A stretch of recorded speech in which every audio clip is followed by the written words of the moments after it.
അഞ്ജു, നീ നാളെ class cut ചെയ്യോ? അഞ്ജുവിനോട് വാട്സപ്പിൽ ചാറ്റ് ചെയ്യുന്നതിനിടയ്ക്ക് അരുൺ ചോദിച്ചു. ഞാനെന്തിനാ ക്ലാസ് കട്ട് ചെയ്യുന്നത്? നമുക്ക് നാളെ എവിടെയെങ്കിലും കറങ്ങാൻ പോകാം. ഞാൻ വരില്ല. ആരെങ്കിലും കണ്ട് വീട്ടിലറിഞ്ഞാൽ പിന്നെ പഠിപ്പ് പോലും നിൽക്കും. അഞ്ജു പേടിയോടെ പറഞ്ഞു. ആരും അറിയാതെ നിന്നെ സേഫായിട്ട് കൊണ്ടുപോയി ഞാൻ കൊണ്ടുവന്നോളാം. അരുൺ അവൾക്ക് ഉറപ്പ് കൊടുത്തു. ആരും കാണാതെ എങ്ങനെയാ പോകുന്നത്? നിനക്ക് ബൈക്കല്ലേ ഉള്ളത്? അരുണേട്ടൻ്റെ പുറകിൽ ഞാനിരിക്കുന്നത് ആരെങ്കിലും കണ്ടാൽ മതിയല്ലോ. അച്ഛനറിഞ്ഞാൽ എന്നെ കൊന്നു കളയും. ആരും അറിയില്ല പെണ്ണേ, നമ്മൾ ഹെൽമെറ്റ് വെച്ചല്ലേ പോകുന്നത്. എന്നാലും അടുത്ത പരിചയമുള്ള ആൾക്കാർക്ക് മുഖം കണ്ടില്ലെങ്കിലും പെട്ടെന്ന് മനസ്സിലാകും. എങ്ങാനും സംശയം തോന്നി കോളേജിൽ വിളിച്ച് അന്വേഷിച്ചാൽ ഞാൻ അവിടെ പോയിട്ടില്ല എന്നറിയും. അതുകൊണ്ട് എനിക്ക് വയ്യ റിസ്ക് എടുക്കാൻ.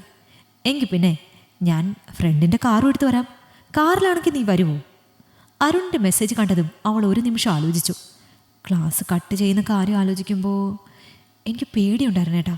നിന്റെ കൂടെ കുറച്ച് സമയം സ്പെൻഡ് ചെയ്യാനുള്ള ആഗ്രഹത്തോടെ ഞാൻ എൻ്റെ ജോലിയിൽ നിന്ന് ലീവ് എടുത്ത് നിന്നെ കാണാൻ വരാമെന്ന് വിചാരിച്ചത്.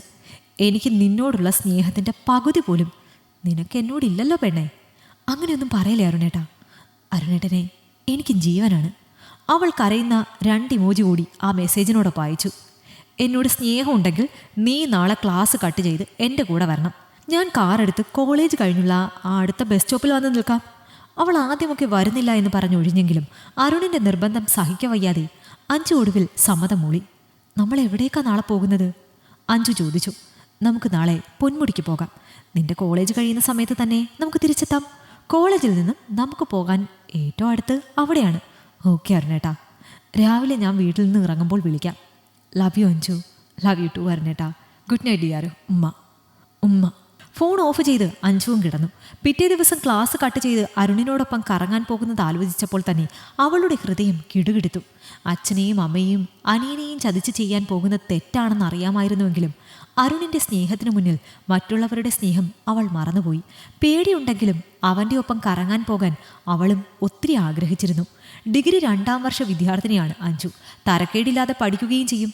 അവളുടെ കോളേജിൻ്റെ അടുത്തുള്ള ഒരു കൂൾ ബാറിൽ വെച്ചാണ് അഞ്ജു അരുണിനെ ആദ്യമായി പരിചയപ്പെടുന്നത്. ആ പരിചയം പ്രണയത്തിലെത്താൻ അധിക താമസമൊന്നും ഉണ്ടായിരുന്നില്ല. ടെക്നോ പാർക്കിലാണ് അരുൺ വർക്ക് ചെയ്യുന്നത്. കാണാൻ സുന്ദരനും സുമുഖനുമാണ്. കുറേ തവണ അവൾ കൂൾ ബാറിൽ വെച്ച് അവനെ കണ്ടുമുട്ടിയിട്ടുണ്ട്. അരുണിൻ്റെ സുഹൃത്തിൻ്റെ സുഹൃത്ത് നടത്തുന്ന കൂൾ ബാറാണത്. അതുകൊണ്ടാണ് അരുൺ ഇടയ്ക്കിടെ അവിടെ സ്ഥിരമായി വരുന്നത്. സ്ഥിരമായി കണ്ട് എപ്പോഴും നമ്പർ വാങ്ങി ഒടുവിൽ അരുൺ തന്നെയാണ് അവളെ അങ്ങോട്ട് പ്രപ്പോസ് ചെയ്തത്. അധികം വൈകാതെ അവൾ അവൻ്റെ പ്രണയം സ്വീകരിക്കുകയും ചെയ്തു. പിറ്റേ ദിവസം രാവിലെ കോളേജിലേക്കെന്ന് പറഞ്ഞിറങ്ങിയ അഞ്ജു കോളേജ് കഴിഞ്ഞ് അടുത്ത് വരുന്ന സ്റ്റോപ്പിൽ ഇറങ്ങിയതിനു ശേഷം അരുണിൻ്റെ കൂടെ കാറിലേക്ക് കയറി. ആരുടെയും കണ്ണിൽപ്പെടാതെ അവൻ്റെ കാറിൽ വന്ന് കയറുന്നത് വരെ അവൾക്ക് നല്ല പേടിയായിരുന്നു. അരുണേട്ടാ, വേഗം ഇവിടെ നിന്ന് പൊക്കോ, ആരെങ്കിലും കണ്ട സീനാകും. കാറിലേക്ക് കയറി ഡോർ അടച്ചതും അഞ്ജു അവനോട് പറഞ്ഞു. അരുൺ വേഗം സ്റ്റാർട്ട് ചെയ്ത് മുന്നോട്ടെടുത്തു. നിനക്ക് പേടിയുണ്ടെങ്കിൽ കുറച്ച് സമയം കുനിഞ്ഞിരുന്നു അഞ്ജു. ഈ റോഡ് കഴിഞ്ഞതിന് ശേഷം നീ എഴുന്നേറ്റാൽ മതി. അരുൺ പറഞ്ഞത് കേട്ട് അവൾ പെട്ടെന്ന് മുഖം താഴ്ത്തിയിരുന്നു. കുറച്ചു ദൂരം മുന്നോട്ട് പോയതിനു ശേഷമാണ് അവൾ സീറ്റിലേക്ക് നിവർന്നിരുന്നത്. ആദ്യമൊക്കെ ക്ലാസ് കട്ട് ചെയ്ത് അവൻ്റെ കൂടെ പോകുന്നതിൽ പേടിയുണ്ടായിരുന്നെങ്കിൽ കുറച്ചു ദൂരം അവൻ്റെ ഒപ്പം യാത്ര ചെയ്തപ്പോൾ അഞ്ജുവിൻ്റെ പേടിയൊക്കെ മാറി. ഇപ്പോൾ നിന്റെ പേടിയൊക്കെ മാറിയോ? അവളുടെ മുഖം തെളിഞ്ഞത് കണ്ട് അവൻ ചോദിച്ചു. കുറച്ച് മാറി അരുണേട്ടാ, അവൾ ചിരിച്ചുകൊണ്ട് പറഞ്ഞു. ആദ്യമായിട്ടാണ് അഞ്ജു അവൻ്റെ ഒപ്പം കറങ്ങാൻ പോകുന്നത്. അവൻ തന്നോട് മോശമായിട്ട് ഒന്നും പെരുമാറില്ല എന്നും അഞ്ജുവിന് വിശ്വാസം ഉണ്ടായിരുന്നു.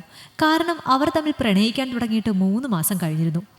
അതിനിടയ്ക്ക് ഒരിക്കൽ പോലും അവളോട് പരിധി വിട്ട് സംസാരിച്ചിട്ടില്ല. അഞ്ജു, ഞാൻ നിന്റെ കയ്യിലൊന്ന് പിടിച്ചോട്ടെ?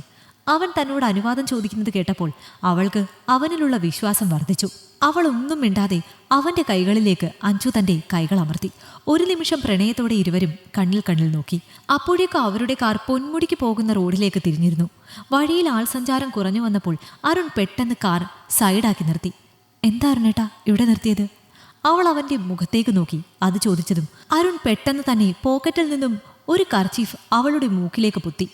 ഉടനടി അഞ്ജു ബോധം കെട്ട് സീറ്റിലേക്ക് വീണു. അവൾ ബോധം കെട്ട് വീണതും അരുൺ അഞ്ജുവിനെയും കൊണ്ട് നേരെ പോയത് ഒരു ഹോട്ടലിലേക്കാണ്. സെക്സ് റാക്കറ്റിൻ്റെ ഒരു കണ്ണിയിലുള്ള ആളായിരുന്നു അരുൺ. കോളേജിൽ പഠിക്കുന്ന പെൺപിള്ളാരെ വളച്ചെടുത്ത് അവരെ ശാരീരികമായി ഉപയോഗിച്ചതിനു ശേഷം മറ്റുള്ളവർക്ക് മുന്നിൽ കാഴ്ചവെക്കുന്നതാണ് അവൻ്റെ ജോലി. ഇതുവരെ ആരും അവനെ പിടികൂടിയിട്ടില്ല. എടാ, പെണ്ണിനെ കിട്ടിയോ? ഹോട്ടലിൻ്റെ മണ്ണിലേക്ക് അരുണിൻ്റെ കാർ വന്ന് നിന്നതും അകത്തു നിന്നും ഒരു ചെറുപ്പക്കാരൻ ഇറങ്ങി വന്ന് ചോദിച്ചു. കിട്ടി മോനെ, നല്ല ചരക്കാണ്. ഞാനൊന്ന് ഉപ്പ് നോക്കിയിട്ട് പോലുമില്ല. അതുകൊണ്ട് ഞാനൊന്ന് നന്നായി പെരുമാറിയതിനു ശേഷം നിങ്ങൾക്ക് തരാം. പറഞ്ഞ കാശ് തന്നാൽ മാത്രമേ അവളെ തൊടാൻ ഞാൻ സമ്മതിക്കൂ. പെണ്ണ് നല്ല പച്ച കരിമ്പാണ്. ആരും ഇതുവരെ തൊടാത്ത സാധനമാണ്. ഞാൻ തൊട്ടാ നീ കാര്യമാക്കണ്ട. ഒരുപാട് ഓടാത്തത് കൊണ്ട് എനിക്ക് പറഞ്ഞ പൈസ വേണം. അരുൺ തൻ്റെ കൂട്ടുകാരനോട് അഞ്ജുവിന് വേണ്ടി വില പേശി. കാശ് എത്ര വേണമെങ്കിലും തരാടാ. നിന്റെ കാര്യം കഴിഞ്ഞിട്ട് ഞങ്ങൾക്കും കൂടി ഷെയർ ചെയ്ത് തന്നാൽ മതി. അതൊക്കെ ചെയ്തേക്കാം. അരുൺ വഷളം ചിരിയോടെ പറഞ്ഞു. നീ അവളുടെ മൊബൈൽ സ്വിച്ച് ഓഫ് ചെയ്തതല്ലേ? അതൊക്കെ ഞാൻ അപ്പോൾ തന്നെ ചെയ്തു. CCTV ഇല്ലാത്ത മുടക്ക് വഴികളിലൂടെയാണ് വണ്ടി ഓടിച്ച് ഇതുവരെ വന്നത്. അതുകൊണ്ട് പോലീസ് പിന്നാലെ വരുമെന്ന് പേടിക്കണ്ട. അത്രയും പറഞ്ഞുകൊണ്ട് അരുൺ കാറിൽ നിന്നും ബോധം കെട്ടുകിടക്കുന്ന അഞ്ജുവിനെയും എടുത്ത് ഹോട്ടൽ മുറിയിലേക്ക് പോയി. ബെഡിലേക്ക് കിടത്തിയതും അവൻ അവളുടെ വസ്ത്രങ്ങളൊക്കെ ഊരിമാറ്റി. പൂർണ്ണ നഗ്നിയായി ബെഡിൽ ബോധം കെട്ട് കിടക്കുന്നവളെ കണ്ട് ആർത്തിയോടെ അരുൺ നോക്കി. ഇതുവരെ നിന്റെ അത്രയും സൗന്ദര്യമുള്ള പെണ്ണിനെ ഞാൻ കണ്ടിട്ടില്ല അഞ്ജു. എന്തൊരു ഭംഗിയാ നിന്നെ കാണാൻ. ഇത്രയും സുന്ദരിയായ നിന്നെ ഞാൻ എങ്ങനെ അവന്മാർക്കും കൂടി കൊടുക്കുന്നത്? പിന്നെ കാശ് കിട്ടാൻ ഇതല്ലാതെ വേറെ വഴിയൊന്നുമില്ല. എന്തായാലും നിനക്ക് ബോധം വരുമ്പോൾ നീ എന്നെ കാണുക പോലുമില്ല. നിന്നെ മതി വരുവോളം ഉപയോഗിച്ച ശേഷം ഞാൻ ഇവന്മാർക്ക് വിട്ടിട്ട് രക്ഷപ്പെട്ടു പോകും. അത് പറഞ്ഞുകൊണ്ട് ബോധം മറഞ്ഞു കിടക്കുന്ന അഞ്ജുവിൻ്റെ ശരീരത്തിലേക്ക് അവൻ അമർന്നു. എല്ലാം കഴിഞ്ഞ് അരുൺ അവളെ അവിടെ ഉപേക്ഷിച്ച് അവിടെ നിന്നും പോയി. അഞ്ജുവിനെ കാണാതെ വീട്ടുകാർ പോലീസിൽ പരാതി കൊടുത്തു. അന്വേഷണം എങ്ങും എത്താതെ നിലച്ചുപോയി. അതേസമയം കാമുകന്റെ ചതിയിൽപ്പെട്ടുപോയ അഞ്ജു രക്ഷപ്പെട്ടു പോകാൻ വഴിയില്ലാതെ പലർക്കു മുന്നിലും നിസ്സഹായിയായി കിടന്നു കൊടുക്കേണ്ടി വന്നു. അവൾക്ക് പിന്നീട് സെക്സ് റാക്കറ്റിന്റെ ഗ്യാങ്ങിൽ നിന്നും രക്ഷപ്പെട്ടു പോകാനേ കഴിഞ്ഞില്ല. ഈ കഥ നിങ്ങൾക്കിഷ്ടമായെങ്കിൽ ലൈക്ക് ചെയ്യൂ. നിങ്ങളുടെ അഭിപ്രായങ്ങൾ കമന്റായി രേഖപ്പെടുത്തൂ. കൂടുതൽ കഥകൾ കേൾക്കാൻ ഈ ചാനൽ സബ്സ്ക്രൈബ് ചെയ്യൂ.